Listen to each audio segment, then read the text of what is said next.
But anyway, usually we define crime like take the money and run, right? Take the money and run. That's the usual crime. In the Philippines, in the Philippine politics, you run and then you take the money. Correct? One of my classmates, I know that she is under desire. You know what that means, under desire.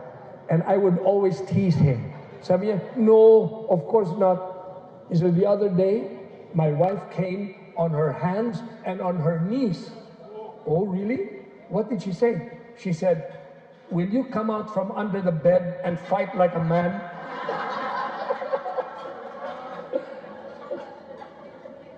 And then one of we were doing a survey and we were talking to these wives who we know are battered wives. So we were asking her, how do you handle the stress? You know, that your husband is abusive. And he says, oh, very simple. I take my revenge. How? He says, well, every morning when my husband goes to work, I say, bye, darling. See you tonight. Have a nice day at the office. Bye. And then I go to the toilet. Yeah? And then I clean the toilet bowl. And my troubles disappear. How is that possible? I use his toothbrush.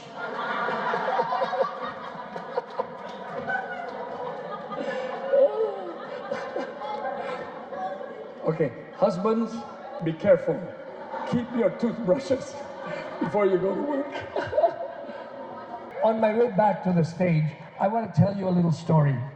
Okay, there was a supermarket in Manila. Okay, listen to this very carefully. A supermarket in Manila, and there was a young man who came up to the manager, and I said, Mr. Okay, so I'll be back, promise. So this guy, I think he was an Indian, I'm not so sure, an Indian. He went to the general manager and he said, Mr. Manager, I would like to buy some toilet paper. Do you have some toilet paper?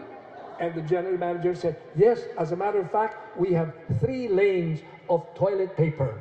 We have the super brand toilet paper, we have the regular brand super toilet paper, and we have the no brand toilet paper. No brand? Very cheap? Yes, thank you very, very much. Give me 2 rolls of the no brand toilet paper, please. Thank you very much. So, yeah, I'll be back, promise. I'll finish the story, okay. So, a week later, he comes back to the supermarket and he says, Mr. Manager, do you remember me? I was the one that bought those 2 rolls of no brand toilet paper. I have a few suggestions for you, sir. Why don't you call the no brand, call it John Wayne. John Wayne? I don't get it. Why? Well, first of all, like John Wayne, it is tough. Like John Wayne, it is very rough.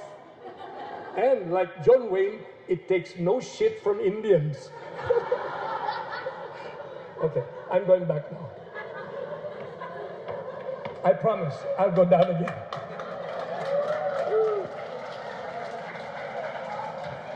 My throat gets dry. We all know Senator Dick Gordon. Dick Gordon is a good friend of mine. He also came from Ateneo, by the way. And he was telling me that one time he was trying to download an app in his computer. Dick Gordon. And the computer said, please put in your password. And Senator Dick Gordon put in Dick. And the computer said, your dick is not long enough.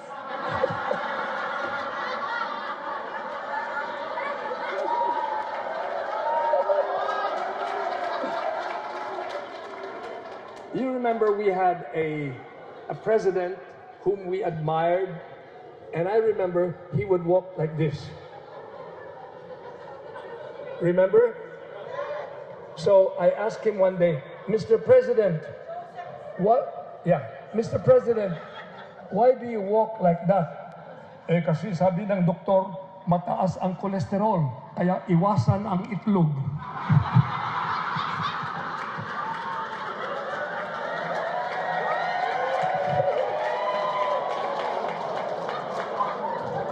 And I remember one day he made a state visit to the United States. He went to Washington, D.C., and he met with the President of the United States, and he was telling the President of the United States, Mr. President, I'm very, very proud of America. You have sent a spaceship that went to the moon. I'm very, very proud of that. I was in high school when that happened. Well, now, Mr. President, I am encouraging our scientists to develop a spaceship that will go to the sun. So the American president was amused. He said, oh, spaceship that would go to the sun? But won't it melt in the intense heat of the sun? No, we will go at night.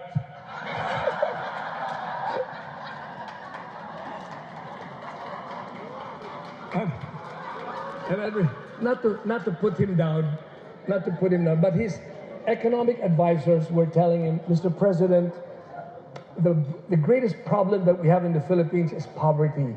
You know why? Because of the population boom, 3 or 4% per annum, more and more people. You know, Mr. President, the statistics show that every minute a woman gives birth to a child.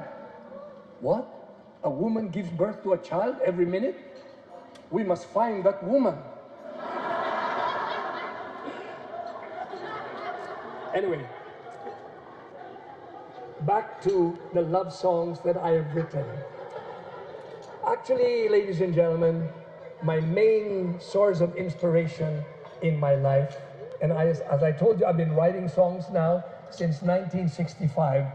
The main source of inspiration is my loving wife, Mary Ann.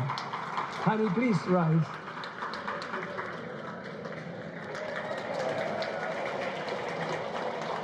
Mary Ann and I have been married now 53 years.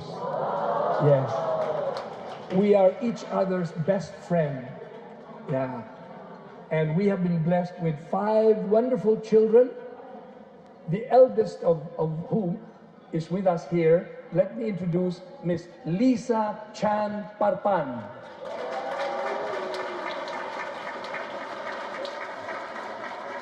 She's our eldest, and she has given us 3 grandchildren, and we now have a total of 9 grandchildren. Yeah. Indeed, God has blessed us abundantly, and every day in my morning prayer, I give thanks to God for the gift of life, for the gift of good health, for the gift of family, for the gift of my music. Thank you, Lord God.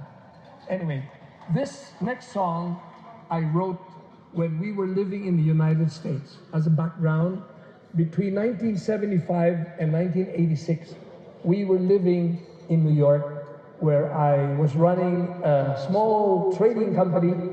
I was buying sugar from Peru, the Dominican Republic, Honduras, Bolivia, and exporting it to the United States. 11 years, but those were tough years because I had to compete with such giants as Cargill and Sarnico Rionda, and anyway. But that's beside the point. In New York, we became very, very close. When we went back to the Philippines, many of our classmates were separated. Yeah, so I don't know what it was. I can't say that there was virus in the Philippines, no. But we got close, our family became very close, and we still go back to New York every year because the children grew up there, and you know, it's a very special place for them. So this song I wrote back in 1978 when we were living in New York. And it's a song called A Love to Last a Lifetime. And I wrote this for Mary Ann.